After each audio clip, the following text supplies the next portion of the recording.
Hello everyone, I am Dr. Anupama Chaudhary, Associate Professor, KC Institute of Management and Research, Jalgaon. Today I am going to talk about management concepts. Management is everywhere. Anytime people work to achieve a goal, they are engaged in management. At least as far as back as the building of pyramids in ancient Egypt, people have used principles of management to achieve goals.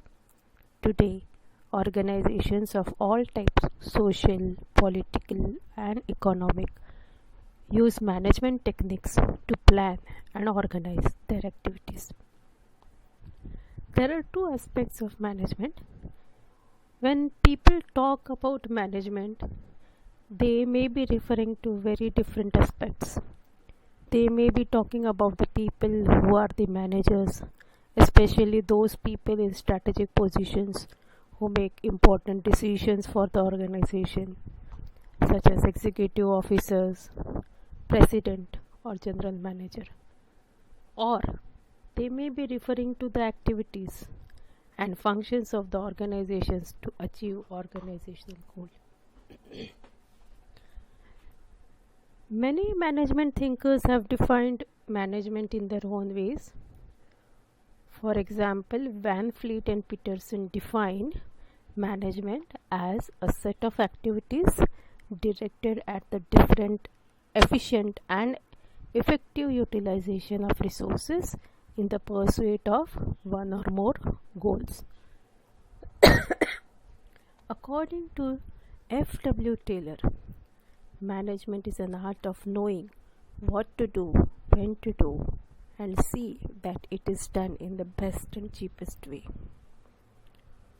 According to Heron Coons, management is an art of getting things done through and with the people in formally organized groups. It is an art of creating an environment in which people can perform and individuals and can cooperate towards attainment of group goals. Now we will see certain characteristics of management one by one. The first characteristic of management would be focusing on is management is a goal-oriented process. Management always aims at achieving the organizational objectives. The functions and activities of manager lead to the achievement of achievement of organizational objectives.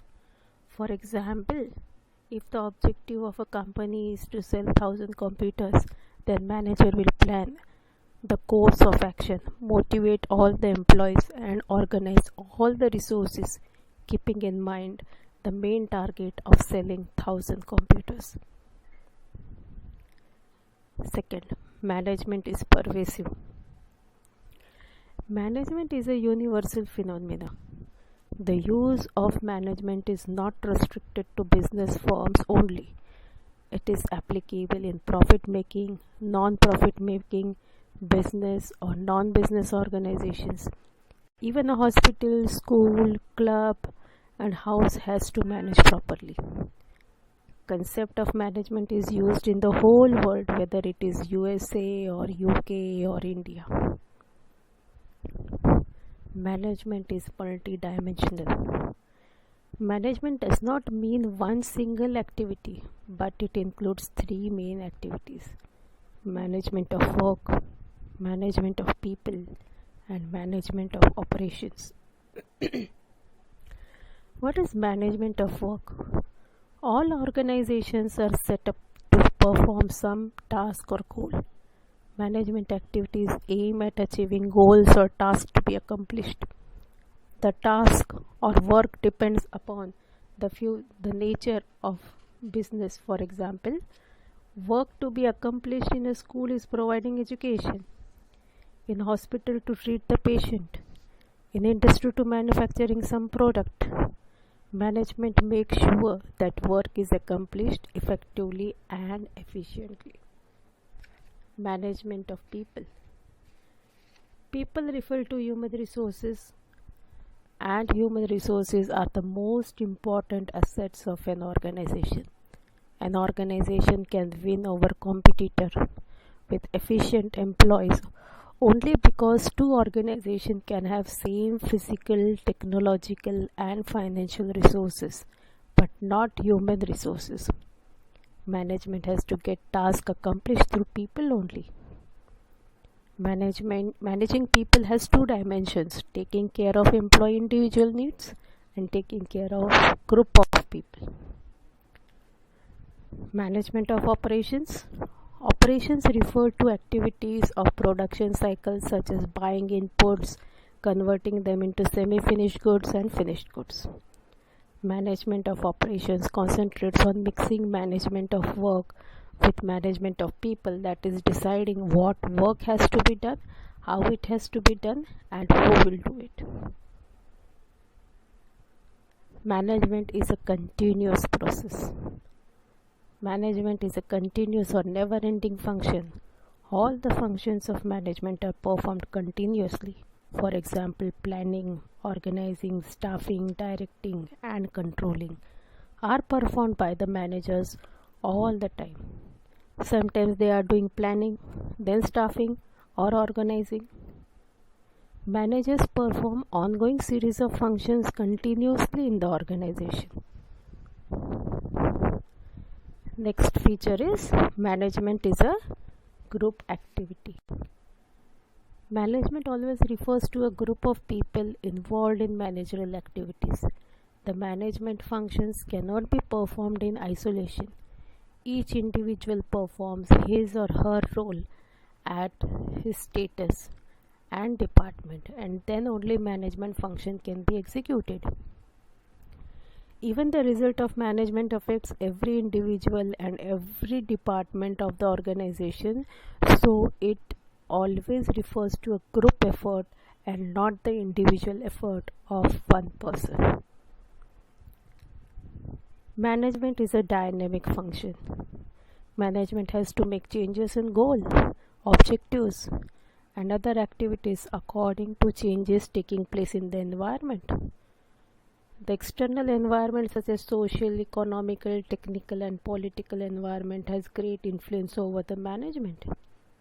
As changes take place in this environment, same are implemented in organization to survive in the competitive world. Intangible. Management function cannot be physically seen, but its presence can be felt. The presence of management can be felt by seeing the orderliness and coordination in the working environment. It is easier to feel the presence of mismanagement as it leads to chaos and confusion in the organization. For example, if the inventory of finished goods is increasing day by day, it clearly indicates mismanagement of marketing and sales. Composite process. Management consists of series of functions which must be performed in a proper sequence. These functions are not independent of each other. They are interdependent on each other. As the main function of management are planning, organizing, staffing, directing and controlling, organizing cannot be done without doing planning. Similarly, directing function cannot be executed without staffing and planning, and it is difficult to control the activities of employees without knowing the plan. All the functions interdependent on each other. That is why management is considered as a composite process of all the functions. And the last feature, balancing effectiveness and efficiency. Effectiveness means achieving targets and objectives on time. Efficiency refers to the optimum or best utilization of resources. Management always try to balance both and get the work done successfully. Only effectiveness and only efficiency is not enough for an organization. A balance must be created in both. For example, if the target of an employee is to produce 100 units in 1 month time and achieving the target by Wasting resources and mishandling the machinery will not be in the interest of organization. On the other hand, if the employee spends lot of time in handling the machine carefully and managing the resources carefully and fails to complete the target on time, it will also not be in the interest of organization. Manager sees to it that this target is achieved on time and with optimum use of resources. So these were some basic concepts about management and the features of management. Hope you understood what is the nature of management. Wish you a good day.